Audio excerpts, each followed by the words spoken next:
Peace and shalom to the family, and welcome to another edition of Maccabees TV. It's your brother, Priest Daniela, Lions of Israel, Maccabees Lions Council. On your way in, y'all know the drill already. I want you brothers and sisters on your way in to hit the like button. And what that does is the algorithm, when you hit the like button, it allows people to see the video is live, and they'll be able to come on as well. Okay, it boosts the algorithm. All right, let's go.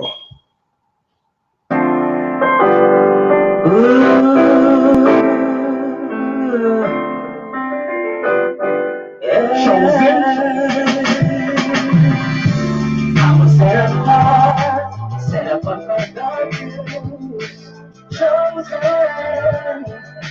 chosen.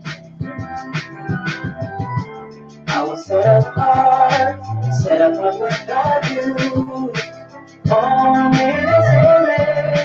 chosen.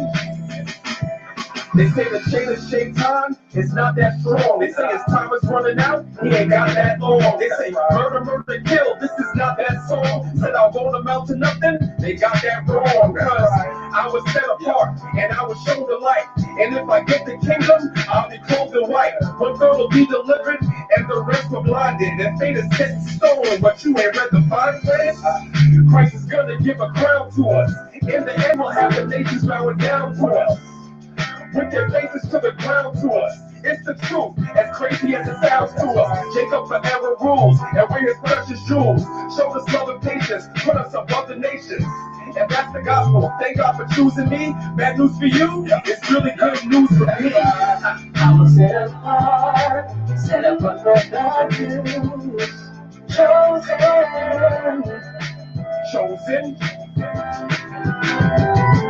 I was set apart, set up for God use.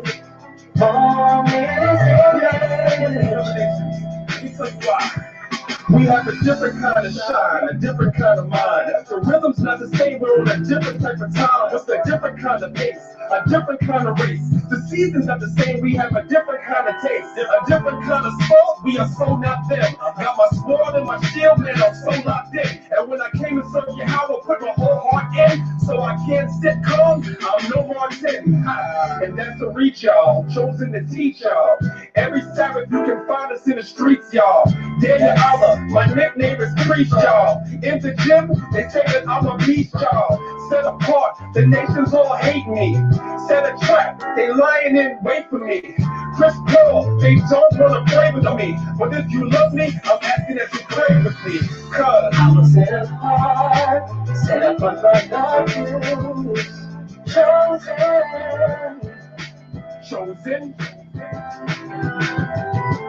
I was set apart, set up for God use. Chosen. And thou art an holy people unto the Lord thy God. The Lord thy God have chosen thee to be a special people, chosen of all people that's on the face of the earth. That's Deuteronomy 7 and 6. That's you, black and Latin man. Chosen. That's you, black and Latin woman. Yeah. Chosen. Yeah, man. Peace and blessings and shalom to everybody. Like I said before, welcome to another edition of Maccabees TV. It's your brother, Priest Daniela, Lions of Israel, Maccabees and Lions Council. Just bear with me a second, family. I am sharing the video in a few places on social media to let the folks know that we are live. And also, you can do the same, as well as if you are in the building, make sure you hit the like button and show your brother some love. And as I said before, and I'll continue to reiterate, the algorithm goes up, more people get notifications that we're live, and they're able to join in and join the conversation. I get a lot of messages from brothers and sisters that you say to me, whoa, I didn't know you guys were live. Well, so number one, if you subscribe to Maccabees TV, make sure you hit that notification bell. Don't just subscribe, but hit the notification bell so that you know that we're live. All right, because I don't have a set time where I go live like some channels. I got to start doing that, to be honest. But I don't have one of those yet. So in order for you to know I'm live, you have to hit the notification bell. And with all the changes and the changes in terms and policy, et cetera, with YouTube now, even the notifications are not going out. So it is what it is, family. It is what it is. It's always good to see my family in the building. It's always good to come and talk to you, brothers and sisters that are before me. I appreciate each and every one of you for supporting the channel, supporting the live streams, the kind messages and words that you brothers put in the chat, the comment board, the inboxes, the messages, the emails, etc. I appreciate all of that, brothers and sisters. You know, we do this for the love. Shout out to my moderators, of course, sisters of the Maccabees, my brother Dwayne Yosef, etc., etc. All praises to the Most High. So you brothers and sisters see the title of the video. We're going to get to that in a moment. I ran across an article that I wanted to share with you, brothers and sisters. I was reading it today, and the article was kind of interesting. So I'm going to share the article with you, brothers and sisters, momentarily. But before I do, briefly, I just want to reiterate something to you, brothers and sisters. I told you, so the summit is coming in February. The next Israelite summit is in February, right? And you brothers and sisters know, as I mentioned to you before, about the directory, right? The Israelite directory, we call it the Israelite Green Book. The directory that the brother put out. I already told you, brothers and sisters, if you have a business of some sort that you want Israel to support, you can get up in this directory. It's updated every summit.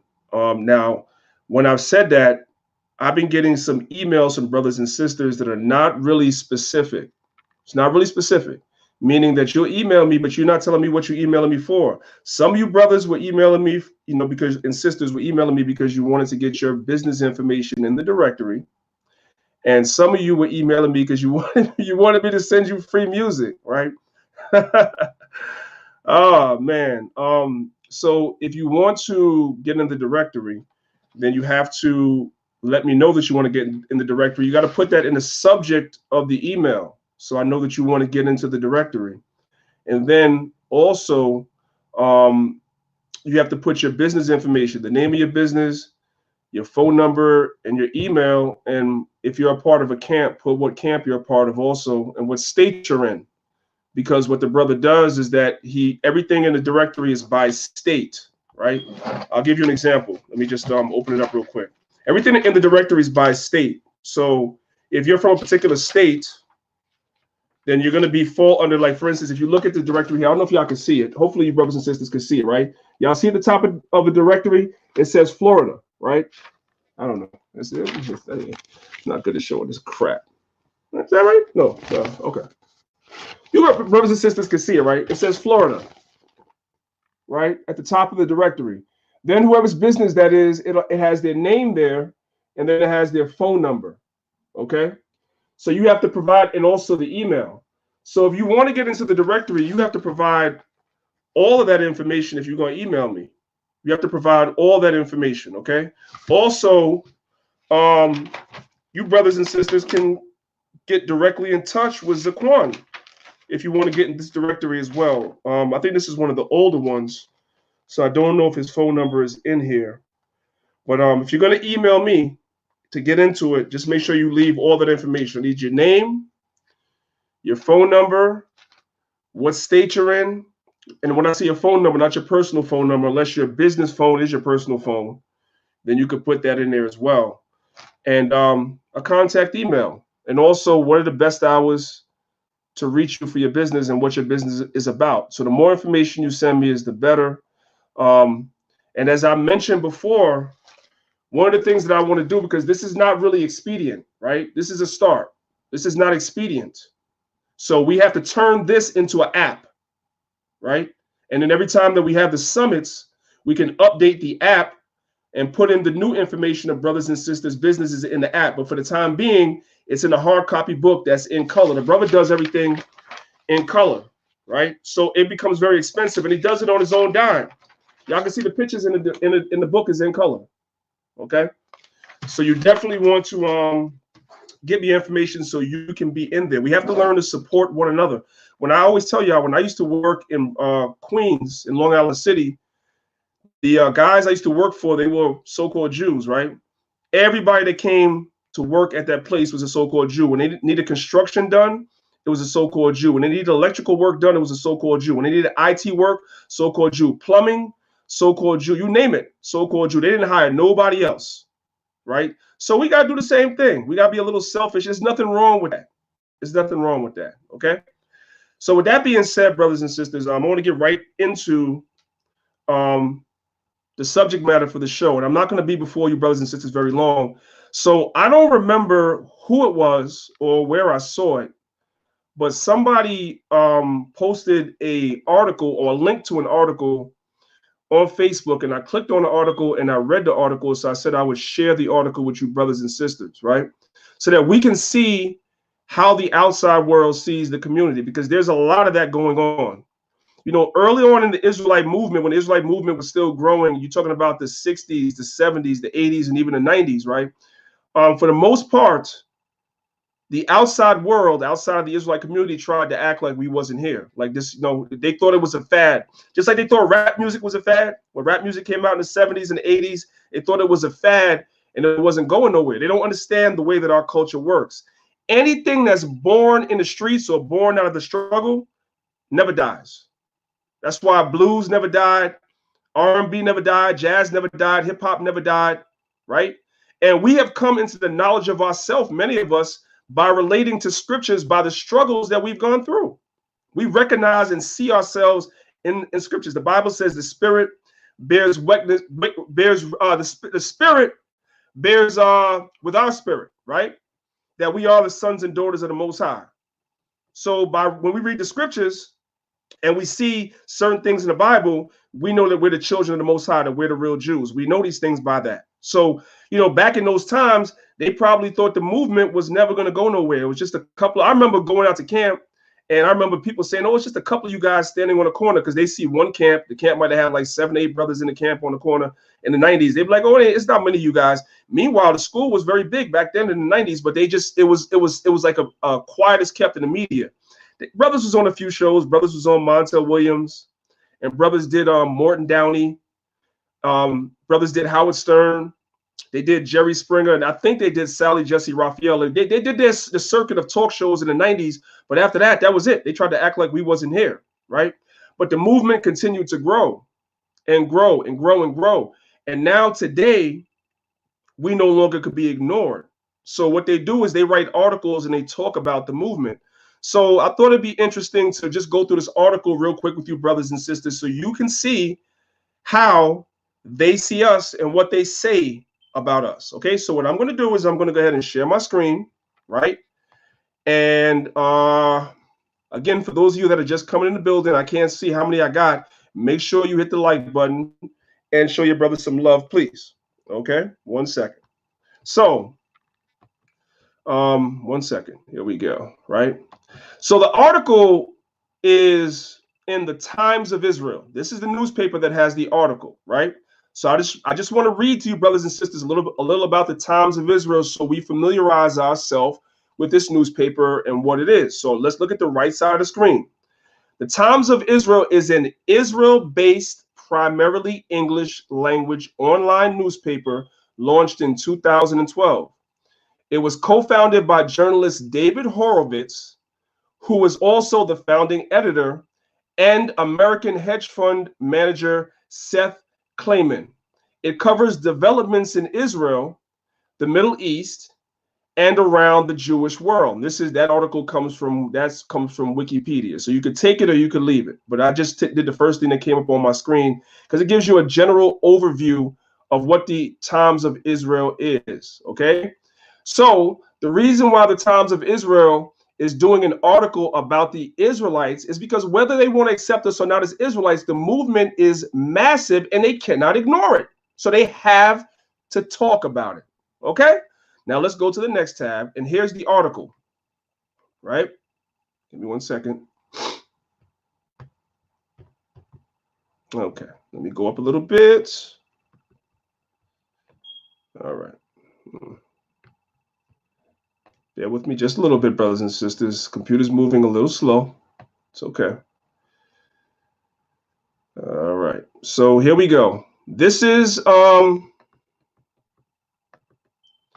So this is from the Times of Israel, right? And this is a blog by someone by the name of Andrew Essensten, right? I'm going to assume, I'm not sure, but I'm going to assume that he's a so-called Jew himself because he's writing for this newspaper. And as I mentioned to you, brothers and sisters, before, they only really hire their own. So we're going to assume that he is one of them, right?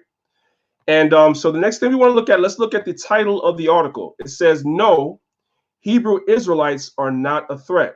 So the person that wrote this blog or this particular article for this newspaper, this online newspaper, they don't see the Israelite movement as a threat. That is in complete opposition to the Southern Poverty Law Center, who sees Israelites as being a threat. But I do want to be clear about one thing.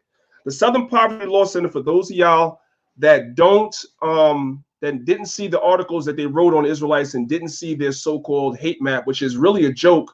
How many of you brothers and sisters know that Morris Dees, which I believe was the head of the SPLC, the Southern Poverty Law Center, how many know that he has a case of racism against him? The very organization that was founded to fight against racism, the very organization that takes Israelite camps from all around the world and other organizations and puts us on its so-called hate group list, their founder or their leader has a hate case against him, a biased, racist case against him. How interesting. Anyway, we'll talk about that another time. You brothers and sisters could look that up. I believe there's some videos on it on YouTube. You brothers and sisters could look it up. And so you can see definitely that they're not even credible, but we're not here to talk about them today. So on the left-hand side of your screen, you can see that this article was written November 19th, 2019. So this is a recent article. I believe I saw this on my timeline yesterday. So once again, the article is in the Times of Israel. "No, Hebrew Israelites are not a threat." Let's continue. Let's go down a little bit and let's continue reading. Okay. And there's some brothers right there.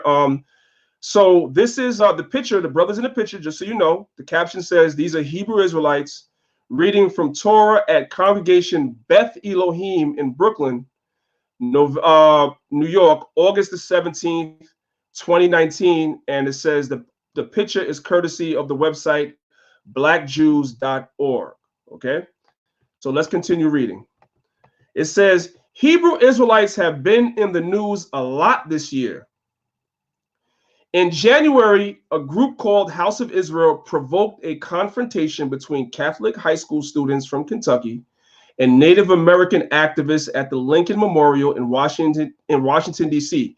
You probably saw the video. Let's stop right there and let me say for the record, that is a lie.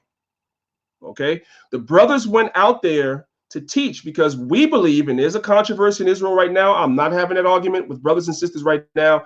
We believe Native Americans are some of the lost tribes of Israel. We believe that.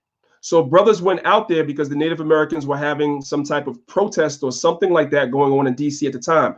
That is the purpose for brothers to go out there. Brothers did not know that those high school students from Kentucky were coming to DC. They did not know that. How would they know that? And those students came out there particularly to antagonize the Native Americans because those students also didn't know that brothers were going to be out there. So this first paragraph is an outright lie, but this is the narrative that's being pushed by the media. Let's continue. Then in September, another group called the Church of Yahushai sparked outrage after they went to a Jewish neighborhood of London and harassed Haredi Jews who were walking home from synagogue on Shabbat. According to the local Jewish newspaper, the street preachers called the Jews names like Amalekites, which they are, and Edomites, which they are, and devils. The word devil means deceiver, which they are, and abominations, and invoked the gas chamber. Never before in my life have I felt so terrified by a group of people, wrote community member Lily Smythe. This second paragraph is also a lie because brothers go out on the streets every Shabbat. These brothers right here, this particular camp, they don't go out particularly to go set up in a Jewish neighborhood. That's not the way it works. Brothers go out in the places of chief concourse according to the scriptures and teach, and everybody passes by. Whether they're white, black, Chinese, Asian, everybody passes by. Some people pass by and stop and listen, and some people pass by and act like they don't see brothers. That's what goes on when you go to camp. Secondly, as harsh as brothers speak, no brothers talk about gassing so-called Jews. That's something that Hitler and them did. That's not something that brothers actually go out and on during the week and say that that's something that we want to do. That's insane. We want to do what the scriptures say do. We want to do what the scriptures say do. And brothers, read out the scriptures. What the scriptures say, that's what's going to happen. All right, let's continue.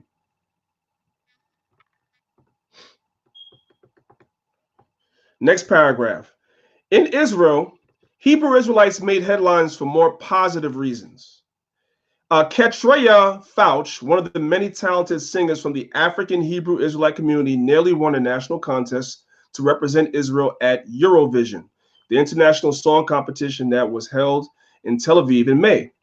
And the former NBA player, Amari Stoudemire, who was baptized in a Messianic Hebrew Israelite church in Chicago, received Israeli citizenship after playing for Hapoel Jerusalem for 2 seasons. Stoudemire has said he's converting to Orthodox Judaism. Now, let me say this, because we don't bend or bow because someone is a quote unquote, for lack of a better word, celebrity, right? Amari Stoudemire knows that he is an Israelite. He knows that, right? But now what he's doing is pursuant to what Jeremiah, the 2nd chapter says, he's beginning to trim his ways. You were baptized as an Israelite in the Israelite congregation in Chicago. You know you're an Israelite, and now you want to go and convert. Why are you converting? At what point would you need to convert if you are already an Israelite? And I remember your Instagram post from years ago. You claimed to be an Israelite. You never claimed to be a convert. You claimed to be an Israelite. You even used scriptures in Deuteronomy 28 to substantiate yourself being an Israelite. And now, according to this article, you're talking about converting to Orthodox Judaism of all things. The Bible tells you about trimming your ways, man. So and the Bible also tells you in the book of Ecclesiastes how a gift destroys the heart. So they put you on a basketball team. They gave you citizenship because you played on a basketball team. And now, to appease them, you're going to convert to Judaism because they don't accept you as being Jewish in that country, man. You're out of your mind. If what the author is saying is true, I don't have no evidence that he ever said that. So I'm speaking hypothetically. If that is true, that is shameful. You have the platform and the opportunity. Be a man and stand up and say you don't have to convert because you are an Israelite. That's what you're supposed to do. So I'm hoping that the author is exaggerating, or he's lying, or he's adding conjecture to the article. I don't know, but I felt compelled to say it just in case. Stand up as a man. You already are a Jew. You already are an Israelite, and you know it. We've seen your Instagram post. There is no going back, bro. All right, let's move on. All right. Oops, I went a little too far. I apologize. Give me 1 second. As these examples of recent media coverage demonstrate, Hebrew Israelites, people of color who identify themselves of the biblical Israelites, but are not recognized as Jews, are a very diverse bunch. And you know what? It's okay for Israelites not to be identified as Jews, because the only Jews really are the children of Judah, or the tribe of Judah. Now, you know, you had the kingdom of Judah, which was Judah, Benjamin, and Levi, but not everyone that's a Jew is an Israelite. Okay, so we understand that. And also, the word Jew today and its connotation today is talking about the ones that live in Israel today. All right. So we're not recognized by them, but we're not looking to be recognized by them. That's the problem. They think that we want to be recognized by them. We do not. You don't recognize us, and we don't recognize you. Let's continue. Yet, in the wake of the London incident, some commentators have argued that they pose a threat to Jewish people. Let's continue. In a Times of Israel blog post, Masimba Musodza made shocking generalizations about members of today's Hebrew Israelite groups, calling them some of the most misguided, most unhinged members of society. And that's the defaming us that I always tell y'all about that they want to do. They want to defame us, right? And a bunch of crazed fanatics dressed up like extras for the video for Tupac's California Love. See, so then they also throw veiled shots and insults in there. So we dress up like extras for the video for California Love, and a lot of the so-called Jews that call themselves Orthodox dress up like the Undertaker, like they're about to go to be an extra in the WWE wrestling match with the Undertaker. Okay, so I mean, you look at us funny the way we dress, and we look at you funny the way you dress. Okay, let's continue.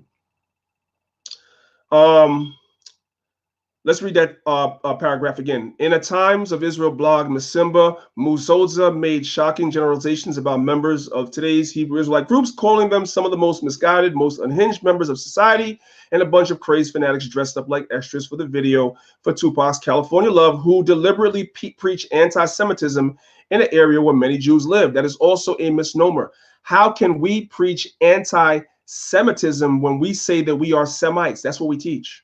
How can someone who is saying they are a Semite be anti-Semitic? That makes no sense. And the proper word, by the way, is Shemitic, not Semitic. But with that being said, I cannot be anti-Semitic because then I'll be anti myself, because I'm saying I am a Semite. That's what I'm saying. So that makes no sense. Let's continue. He also wrote that Hebrew Israelites are filled with hatred of Jews and other people.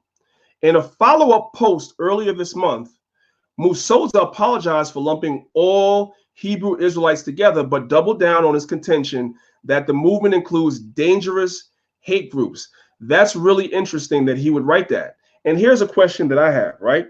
Since the movement of Israelites contains a bunch of dangerous hate groups, right? What would you consider this, your chief rabbi of Israel? What do you consider him, right?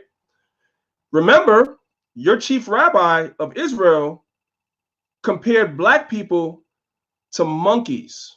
So now my question to you is, all the people that he presides over, because he's the chief rabbi, so I'm sure he's over a synagogue, probably a major synagogue or many synagogues. Would his synagogues and everything he presides over, do they also fall under the category of being a hate group? After all, the chief rabbi, the leader, called black people monkeys. Now, granted, he was talking mainly about some of the Africans that are in Israel today, but some of those Africans in Israel today are actually really Israelites, and some are not. But when he calls black people monkeys, he's talking about everybody. Believe that. Everybody. My bad. So, is this guy a hate group as well? Is he? See, you don't have to hear those. You brothers and sisters, don't worry about the sound. If you hear it, you hear it. If you don't, you don't. Y'all can just read during this weekly sermon. We don't say a blessing. He needs to be a Negro. You know they had a monkey for a son.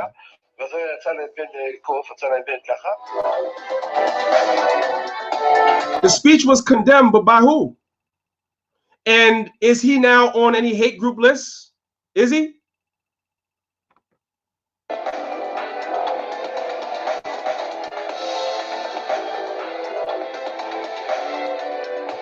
So the American Anti-Defamation League said it was a racially charged comment made by Israeli Chief Rabbi Yitzhak Yosef comparing people of color to monkeys is utterly unacceptable. Oh, they didn't say he was a member of a hate group. They didn't say that.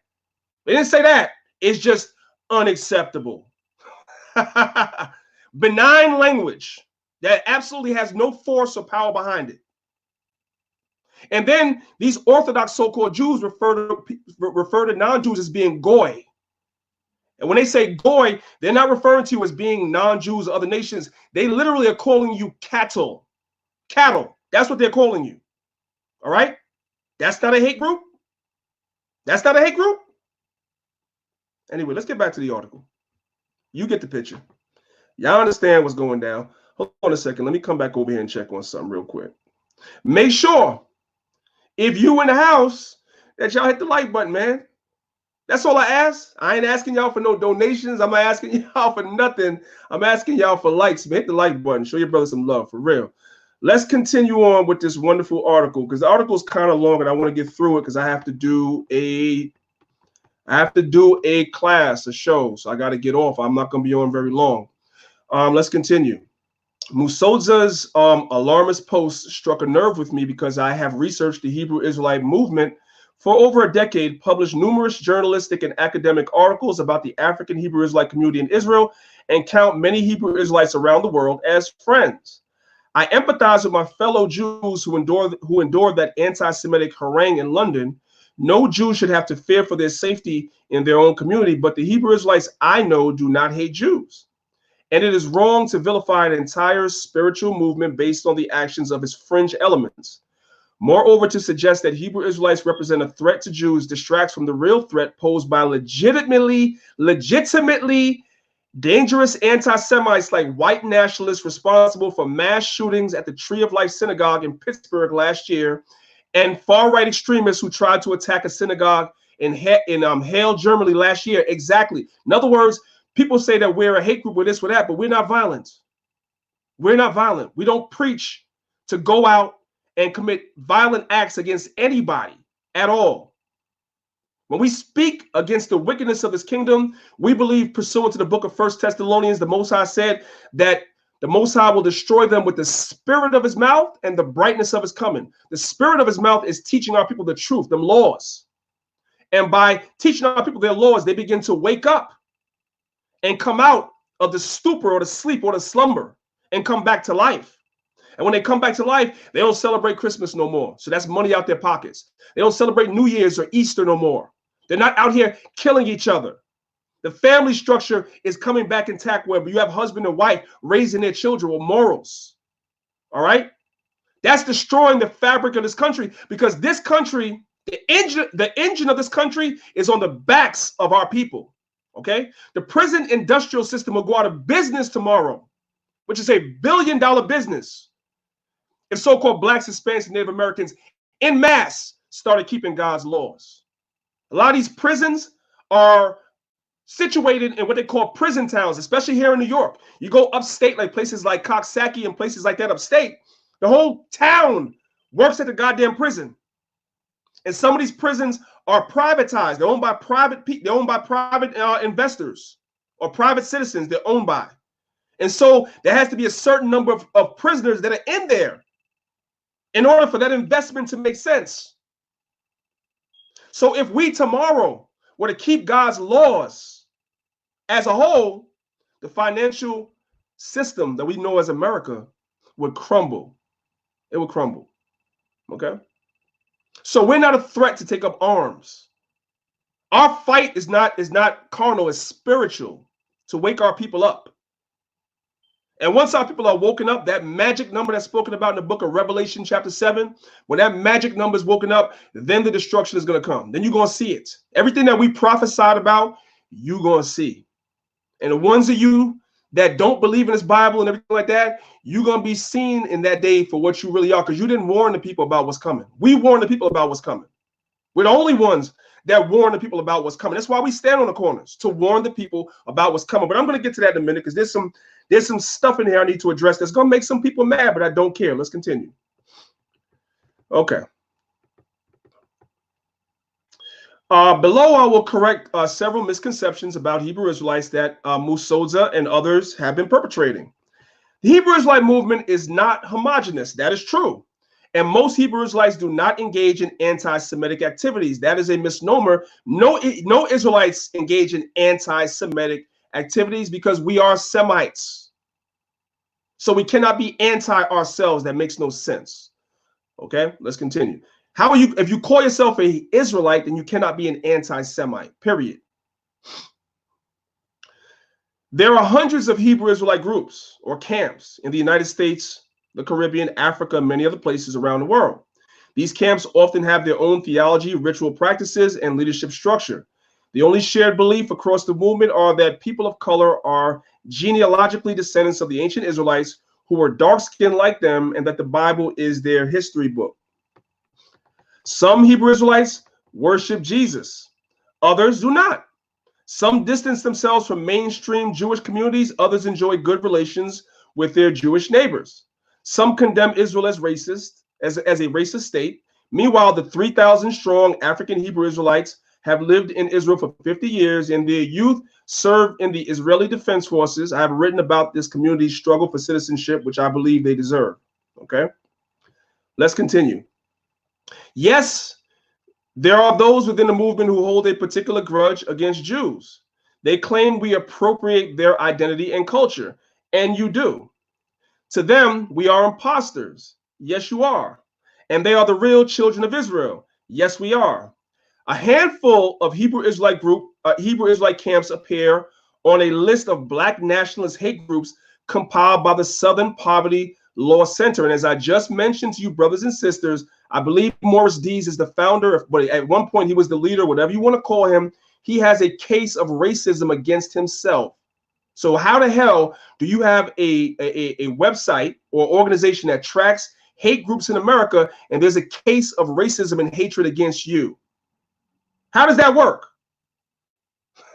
Anyway, these camps are the loudest, both on the street corners and online, and attract the most media attention, but they appear to represent only a small percentage of the Hebrew Israelite population in the United States, which a recent study estimated to be 4% of African Americans, or about 1.6 million people. Now, brothers and sisters, let's stop and let's look at that for a second, right? They've estimated the Israelite movement amongst African American people to be 4% of the total population of our people acknowledge that they are Hebrew Israelites, and they say the number's about 1.6 million. Brothers and sisters, do not ask me where they got those numbers from, considering that most camps would never tell any of these so-called Jews or anybody how many actual members you have. No leader worth his salt or his pedigree would ever put all his membership online. You would never see all his members online. Every camp has members that you will never see online. They don't give their numbers out to the press or anybody. So this is a guesstimate. This is a guesstimate, right? And what does this show you? That there's people that's keeping tabs of all the groups. Whether they go and they sit down in the classes and they look around and they count how many people is in here, and they go for a little while and they bring those numbers back to whomever. They look online and they try to count certain things. They look at how many chapters different camps have. All that is for threat assessment, brothers and sisters. That's what they're doing. That's what this article really is. That's what it is. And they came up with an arbitrary number for which they don't give you a source and tell you that the movement is 1.6 million people. But I'm gonna tell you this much, right? That's a hell of a lot more than people say that there is. Because at last I heard, I thought the movement was dying. I thought the movement was dying. I thought that there was hardly any Israelites, left. Like the movement was dying, and now we're going to move into this whole fake woke conscious movement or whatever the hell they got going on. No, the movement is growing. It's growing. The only ones that's being honest about that is the Christians. That's why they're desperate. That's why you have the whole Christian apologist organizations and stuff like that. That's why you have Mark Reiser and these others that are constantly coming against camps and going and stand in front of camps and antagonizing camps and doing what they're doing. They're doing that because they understand. They're being honest with themselves. The movement is growing, despite all the attempts to debunk us have failed. All the attempts to defame us have failed. And the movement is growing. It's going in the opposite direction. All the attempts to buy leadership out. Let's talk about that. Because some leaders have been bought out. We know this, just like in the conscious community. Ain't nobody stupid. But it's failed. Because there's so many camps. I always tell brothers, they ain't cutting that many checks, brothers and sisters. They're not cutting that many checks. If there's hundreds of groups, you think they're going to cut a check for everybody? That's impossible. They cannot control this movement no more.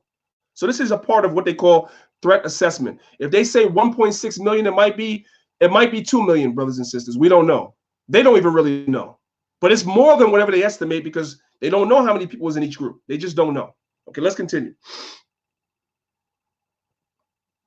Okay. It says here, Hebrew Israelite street preachers do not specifically target Jews, which is correct. We don't. We go outside to teach our people. And a lot of times What happens is so-called Jews, out of curiosity, if they see us out in the streets teaching, they'll stop and ask questions. And sometimes we'll have a spirited dialogue, and it'll be even a respectful dialogue. There's plenty of respectful dialogues you can see online. Sometimes it goes left. If they get disrespectful, then we meet them. We meet them where they meet us. Let's just put it like that. Let's continue. Most Hebrew Israelite camps do not proselytize on the street, but those who do tend to be equal opportunity provocateurs. Just ask the former president of Iceland, Olafur Ragnar Grimmason, who found himself debating members of the Israelite School of Universal Practical Knowledge, ISUPK, in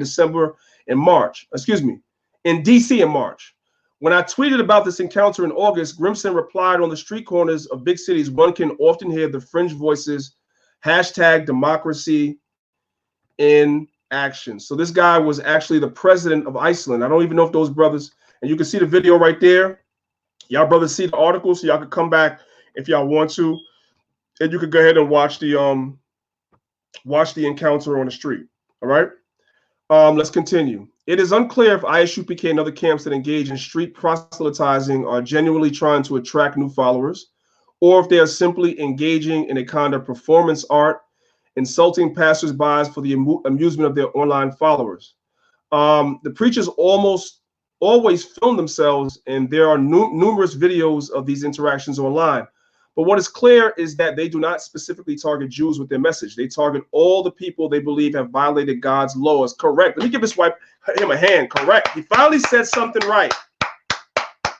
They target all the people who have violated God's laws. And we start with our own people. We start with our own people. That's really why we're in the streets. Right? When you read Proverbs, the first chapter tells you wisdom cries where? In the chief places of concourse. Who are we crying out to? Our people. When you read in the New Testament, Christ said, go into the highways and the byways and bid them to the feast. Who? Our people. That's why we're in the streets. That's why.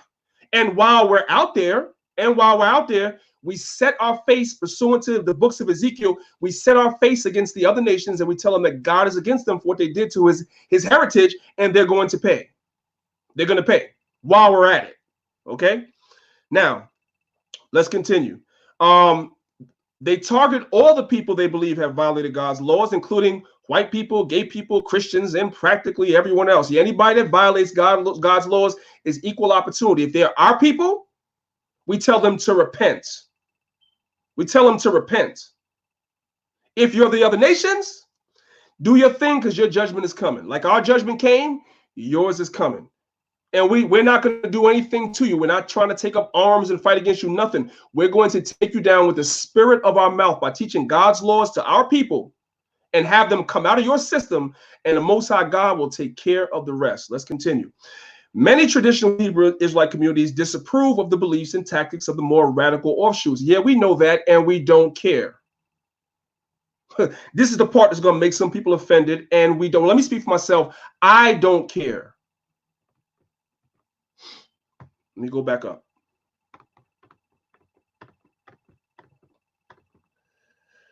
After the London incident, I called up my friend, Rabbi Capers Fournier,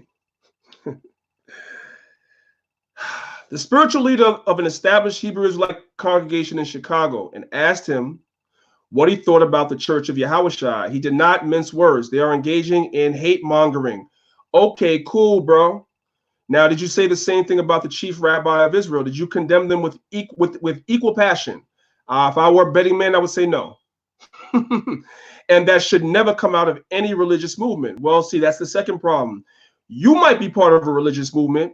You might be Jewish. We're not Jewish. And this movement is not a religious movement. We are reclaiming our nationality. And this be my problem. And this is why I know some, because I know some of y'all love this. Y'all like this brother, but I got to keep it a stack with y'all. That's why some of these dudes, man, that's in leadership positions, man, these dudes is compromised. I'm going to tell you straight. This is not about a religious movement. This is about us reclaiming what's rightfully ours, our heritage, not no damn religion.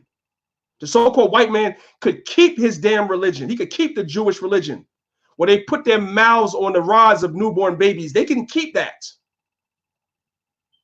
We want our heritage and our nationality back. That's what we want. Let's continue. Oh, I know some folks gonna be mad. That's okay. I say what I say. and I speak for myself. Let's continue. Rabbi Fournier, I don't know why every time I see it, it says funny. And that's what some of these statements are. They're funny to me, but I'll be respectful and pronounce it like how I know it's supposed to be pronounced. Rabbi Fournier serves as chief rabbi of the International Israelite Board of Rabbis. Where's that in the scriptures? Anyway, and it's part of a Hebrew Israelite tradition that dates back to the early 20th century. And Rabbi Wentworth Andrew Matthews. Rabbi Fournier acknowledged that he is not in a position to decide who can identify as a Hebrew Israelite. That is true. The term has become more fluid in recent decades as members of other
Hey, yo.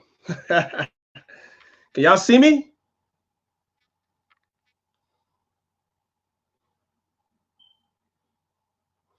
If y'all could see me, hit 1 in the chat. Let me know you could. I could be heard. Let me know.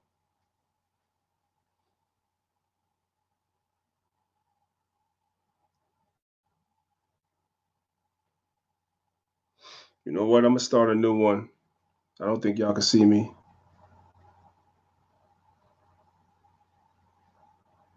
Hit 1 in the chat if you can hear me. Hit 1 in the chat if you can hear me.